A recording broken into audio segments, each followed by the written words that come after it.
น้ำอยู่บ่ลูกอยานะกมาเลยว่าอยากมาน้ำอยากไปเซเว่นความฝันของน้อยอยากมาเซเว่นบ้านเรามีเซเว่นย้อนไปซะแล้วความฝันของลูกสาวบ่อิ๋วน่ะอยากมาไทยเลยอยากเข้าเซเว่นเซเว่นเนี่ยอยากซื้ออันนั้นได้มื้อนี้อยากซื้อได้ชื่อหยังอยากซื้อช็อกโกแลตดูไบแนวใดบ่อีแต่เกิดมาเป็นน้องดูไบจะเถื่อพี่น้องคือร้านเบาต้นน่ะอยากมาประเทศไทยอยากมาเข้าเซเว่นหาขวบกว่านี่เห็นได้ยังหูจักสวัสดีครับพ่อแม่พี่น้อง FC ไทยลาวเมื่อสุขุสุคนเนาะวันนี้เบาต้นก็มาอยู่ที่ห้องน้องชายเขาเบาต้นเนาะห้องน้องชายห้องน้องสะใภ้เขาเบาต้นแล้วก็มีเบาล่างแน่ทุกคนเนาะวันนี้เบาต้นสิมาเจาะลึกเนาะสอบถามว่าเป็นหยังเพิ่นคือทำงานอยู่นี่หลายปีเงินเดือนดีบ่หรือว่าเฒ่าแก่ดีบ่เนาะทุกคนเบาอิ๋วก็คือเฮ็ดงานอยู่นี่ก็หลายปีแล้วเบาอิ๋วเนาะทุกคนเฮ็ดงานตั้งแต่ก่อนโควิดหลังจากโควิดแล้วเบาอิ๋วกับเมื่อบ้านเนาะโรคโควิดระบาดเบาอิ๋วเมื่อบ้านนี่หลังจากโควิดจางหายไปเบาอิ๋วลงมาทำงานอยู่ในนี่ทุกคนเลยที่บ่ได้ต้องย้ายไปใช้เลยก็3ปี4ปีแล้วหลังจากโควิดมั้ยโควิดปี2019เนาะอันนี้ก็ปี2025ครับผมคือว่าผ่านมาหลายปีแล้วเนาะวันนี้ก็เฮาก็สิมาสัมภาษณ์เบาล่างแน่เบาอิ๋วเนาะพูดเบาล่างยับไปทางหน้าเนาะไหนพูดได้นางไก่กันเฮาแล้วก็เบาต้นสิถามเฮายัง2คนเหมือนกันครับสวัสดีครับเบาล่างสวัสดีครับครับผมสวัสดีครับ FC เบาต้นเมื่อสุขุสุคนสวัสดีครับผมนี่ก็เบาอิ๋วน้องชายเบาต้นเนาะสวัสดีครับ FC เบาต้นเมื่อสุขุสุคนเด้อวันนี้ก็เบาต้นก็อยากมาถามว่าเป็นหยังสุขเพิ่นคือแบบว่าเฮ็ดงานอยู่นี่แบบว่าบ่ได้ย้ายไปไสนะหลายๆคนก็มากรุงเทพย้ายงานแบบ4หางานเนาะสุเจ้าเป็นหยังคือบ่ย้ายเงินเดือนดีบ่อยู่นี่นะหรือจังได๋ถามเบาล่างก่อนถามเบาล่างทางเพื่อเป็นความรู้สิบ่อันว่ามาเฮ็ดงานอยู่ไทยนี่คือว่า 6-7 ปีก็อยู่ได้แม่นเบาล่างอยากสิบอกด้วยทุกคนเด้อบอกคนไทยหรือว่าบอกคนลาวหลายๆคนนะสินะเฒ่าแก่คนไทยเพิ่นดีคือเฒ่าแก่เบาล่างนี่เพิ่นดีได้ดีเพิ่นจ้างนะวันละ500งานน่ะแล้วบัดนี้เข้าตอนบ่าย3น่ะเพิ่นก็เลี้ยงอีกค่าห้องอีกบัดนี้ว่าต้นค่าห้องแต่ละเดือนน่ะเพิ่นซอยอีก1,000นึงแล้วบัดนี้ห้องน่ะมันเดือนละ 2,100 นึงเฮาก็แบ่งภาระไปเลยดิเข้านี่จานจักบาทเข้าน่ะจานละ80 บาท80 บาท80 บาทราคาแห้งอีก500ค่าห้องอีก1,000นึง80 บาทก็38 24ก็2,000กว่าบาทก็ตกอยู่ประมาณเดือนเกือบเดือนนึงประมาณ 18,000 เนาะว่าไงซะ 18,000 รวมทั้งค่าข้าวพร้อมเด้รวมค่าข้าวเพราะว่าข้าวก็กินทุกมื้อแม่นกินทุกมื้อแล้วก็เฮาได้ทุกมื้อได้บางเทื่อก็บางมื้อมันกินบางมื้อมันมีเวลาหลายแม่นแล้วแต่เวลาได้ถ้าว่าเวลาแบบว่าเวลาพอมีพอนำพักผ่อนคือเฒ่าแก่เลี้ยงเลยอยากกินหยังก็เพิ่นสั่งกิโลอยากกินหยังเพิ่นบ่ได้ว่าสั่งกิโลทุกคนลูกน้องทุกคนเบาล่างน่ะอยู่นี่จักปีเลยเบาล่างอยู่3ปีแล้วได้บ่ต้นได้มาเฮ็ดงานอยู่นี่3ปีแม่น3ปีคือแบบว่าฮู้จักแบบว่านิสัยคนไทยหรือว่าเฒ่าแก่คนไทยคนดีคิดว่าสิเฮ็ดอีกจักปียังสิออกจากนี่เฒ่าแก่คนเนี้ยโอ้จนเพิ่นไล่ออกได้จนเพิ่นไล่ออกผู้แลที่เพิ่นไล่ออกจนเพิ่นไล่ออกเองผู้แลสิว่าซั่นแล้วเพราะว่าเฮาก็อยู่นำเพิ่นเฮาก็บ่ว่าจังได๋ล่ะมีความสุขแล้วก็เพิ่นก็ดีกับลูกน้องทุกคนจังซี่นะอยู่กับนำกันก็เป็นกันเองคือเบาต้นไปนั่นแหละเป็นกันเองเด้จังซั่นจังซี่แบบว่ามีหยังกินมื้อนั้นเพิ่นพาไปซื้อ KFC ผู้ใดพากินนั่นเนาะแม่นว่าล่ะแม่น KFC มากินซื้อ KFC ให้ลูกน้องกินแม่นใส่กระป๋องมันเป็นกระปุกใหญ่ๆกระปุกใหญ่ๆแม่น2กระป๋องมาแล้วก็ทั้งมันบดแน่ไปให้เมียกินได้ให้เมียนึงได้ไปว่าเดี๋ยวเอาไปให้เมียกินนะมันบดพร้อมมันบดพร้อมเพิ่นถามว่ากินเป็นบ่ใส่แม่นบดนะมันทอดติคือแจ่วนะยังคือแจ่วเป็นน้ำนะเป็นน้ำเป็นน้ำจิ้มเจียวเอามากินกับไก่ KFC นะแม่นจักแม่นยังแต่ว่า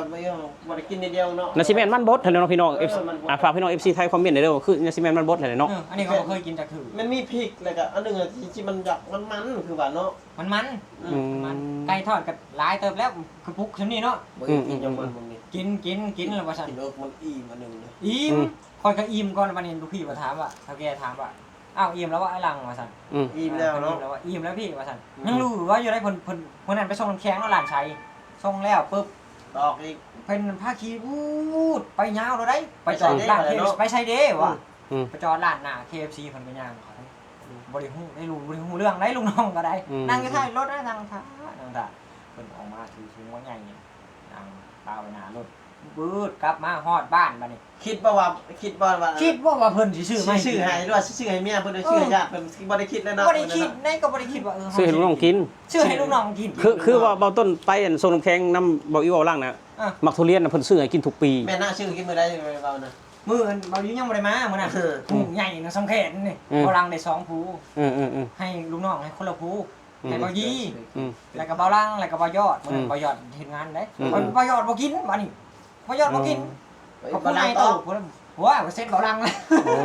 เซ็ตเบาลังแล้วผู้ใหญ่เลย กลับมาที่ KFC อีกเนาะบ่ลังเคยกินแล้วบ่ KFC อยู่บ้านเฮาเคยกินบ่ บ่เคยเลยบ้านเฮาบ่มีเนาะมีแต่ว่าจังได๋กันจังมีจังบ่มีนะ มีบ่บ้านเฮามีบ่ KFC มีอยู่แถวในเมืองแต่ว่าเฮา ในเมืองมีบ่ขาน KFC คือยังบ่เห็นเลย มีแต่ว่า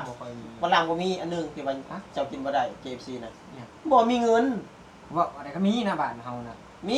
คือยังบ่เห็นนะ KFC บ้านเฮาคือยังบ่เห็นนะเนาะ ก็ยังว่ามันบ่เห็นนะเราบอกว่าคนลง TikTok ลง Facebook โลกโซเชียลจังซี่บ่ค่อยเห็นได้ถ้าเซเว่นก็ยังว่ามีเลยได้เซเว่น เซเว่นมีเซเว่นน่ะ เซเว่นก็มีอยู่เซโนพี่ สวรรค์ มีมันก็อยู่ในมือ ฮะ สวรรค์ สวรรค์ก็มีเลยบ่แม่นสวรรค์บ่แม่นคือบ่แม่นเซเว่นได้อ่ะนะห้ามินิมาร์ทได้อ่ะนะอยู่เซโนพูน เลยไดโนเสาร์มาเลยไปสิฮอดไหนมันเขาขายรถกอดเลยจังเลยมาก่อนน่ะ บ่มีนะอันเซเว่นสวรรค์เขตยังบ่มีนะมี เข้าอันบ้านน้องเวิร์นหั่น มีแต่เซโนนะสาขาแรกอยู่ในบ้านเฮาเนาะอยู่ในสวรรค์เขตเซเว่นฮะ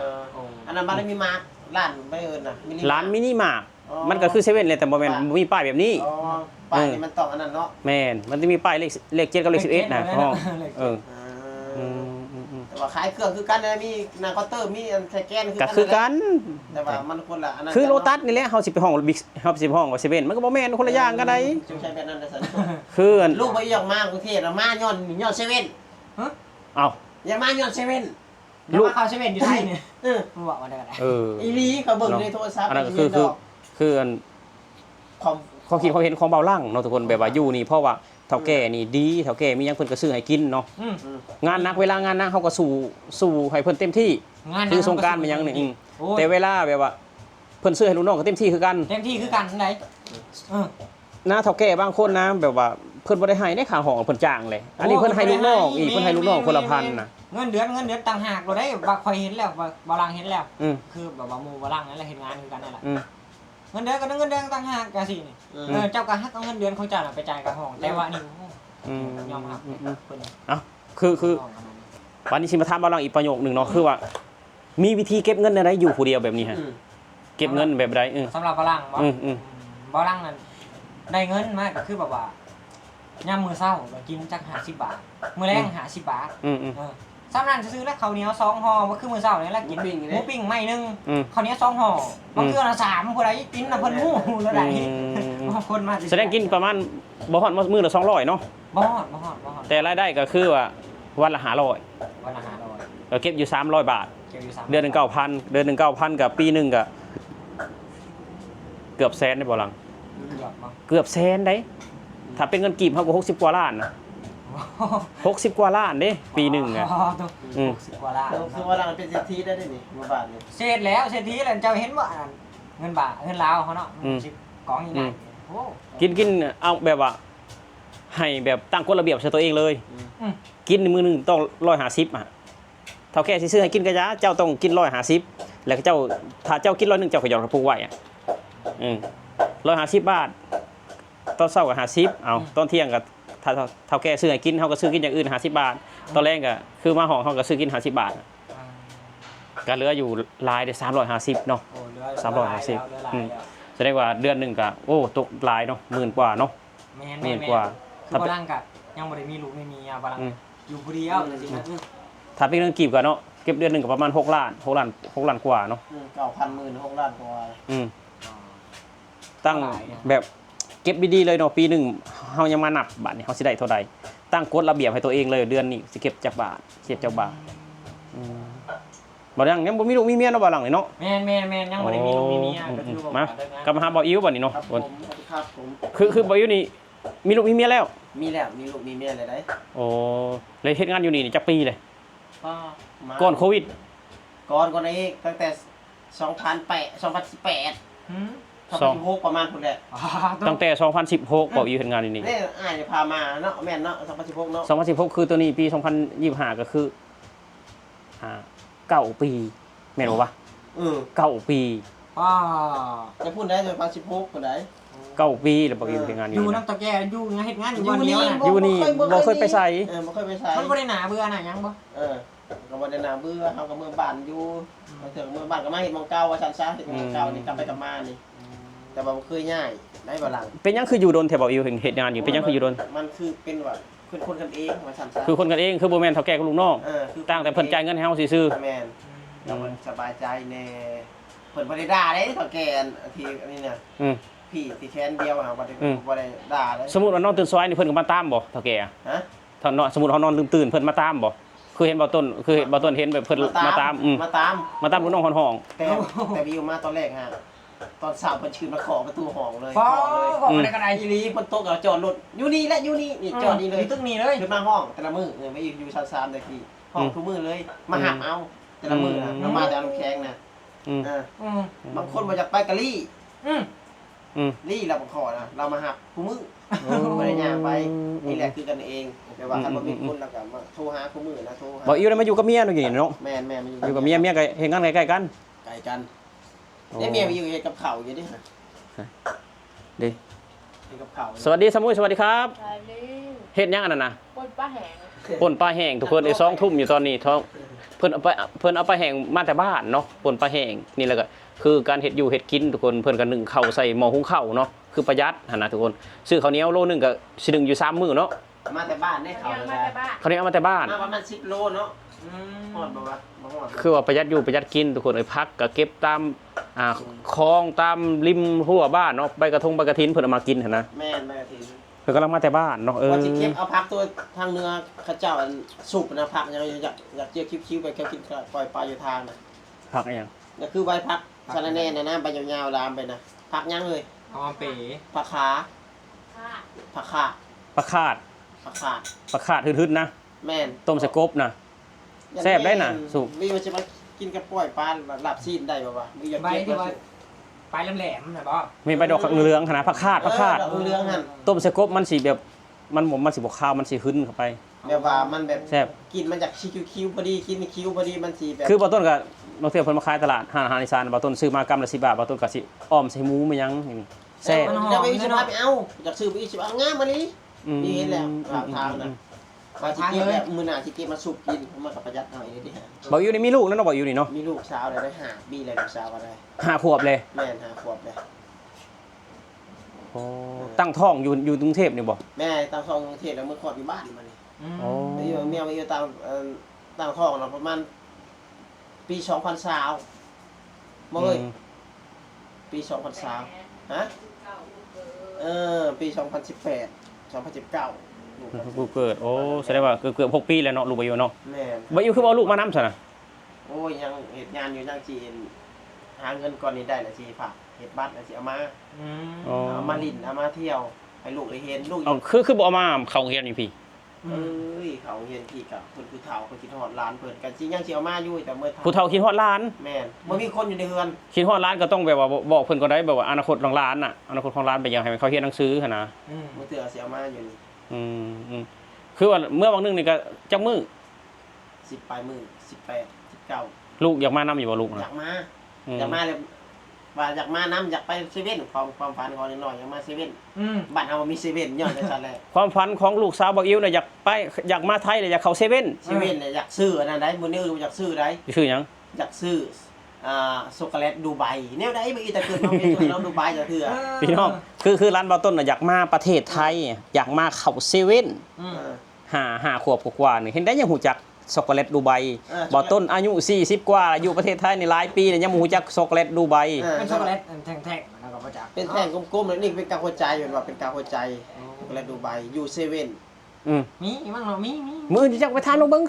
ไหนน้องช็อกโกแลตดูไบอยู่นั่นน่ะ มีไหมครับ อยากมาจากความฝันนะอยากมาเนี่ยนะ อืม ไปเบิ่งในโทรศัพท์ก็สลาดได้หน่อยฮู้จักอะไรจะได้นั่นได้นี่ได้ เขาเฮี้ยนกัน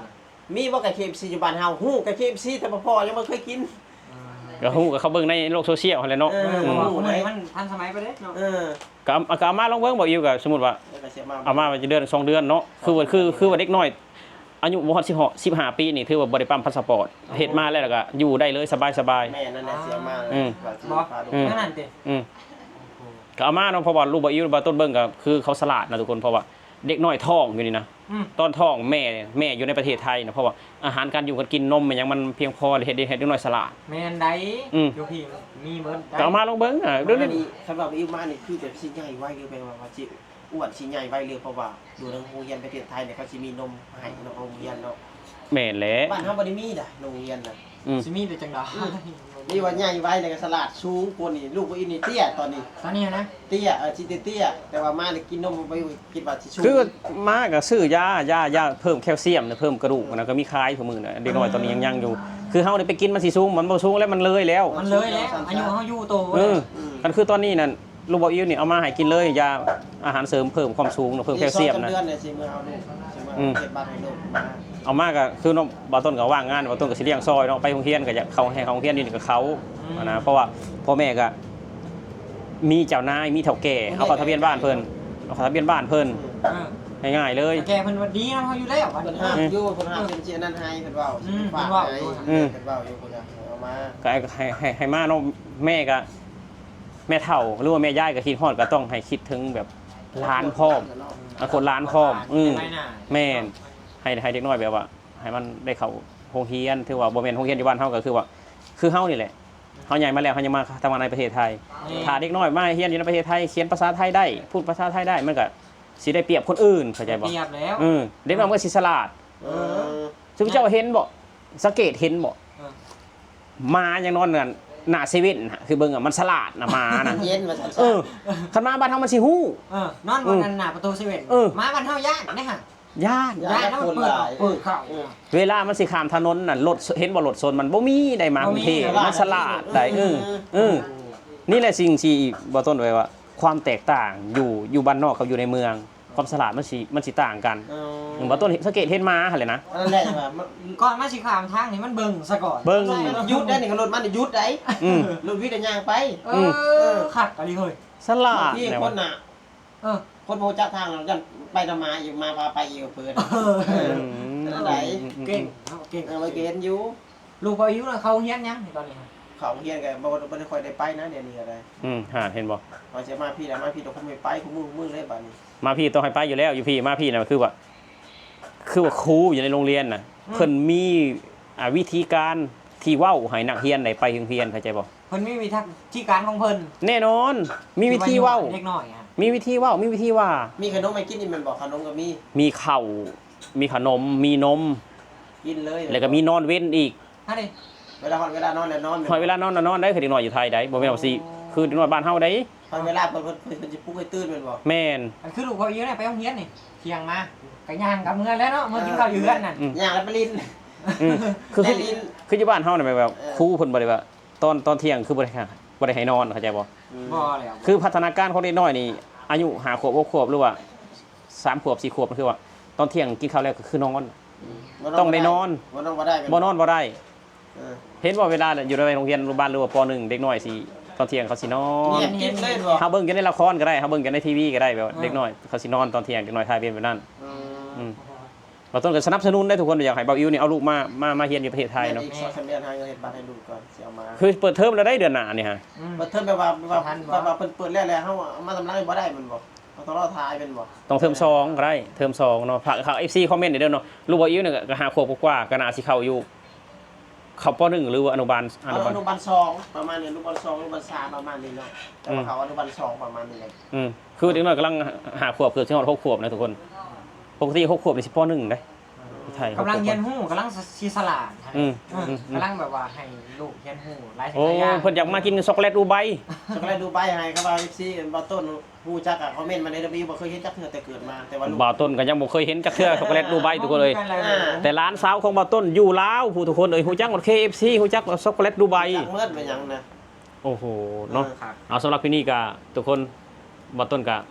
ขอบคุญเนาะขอมาขอบใจ2บ่าวที่แบบว่า ทำงานอยู่ที่โรงน้ำแข็งบ่ย้ายไปไสทุกคนอันนี้คือ9ปีแล้ว อันนี้คือ3ปีแล้วแล้วก็มีเบายี่อีกเนาะเบายี่สิประมาณ6 7ปีเบายี่อะ คนแล้วว่ายี ไปยี่สิมาตำลังไปอยู่ คือบ่หนี้ไปไสเนาะถ้าเบาต้นแบบว่าเฮ็ดงานคือเจ้าเบาต้นก็สิบ่ออกไปไสนะเพราะว่าเฒ่าแก่เป็นกันเองอะเวลานักก็นักอยู่งานหั่น นัก นะ กันนักอยู่ แต่เวลาแบบว่าเพิ่น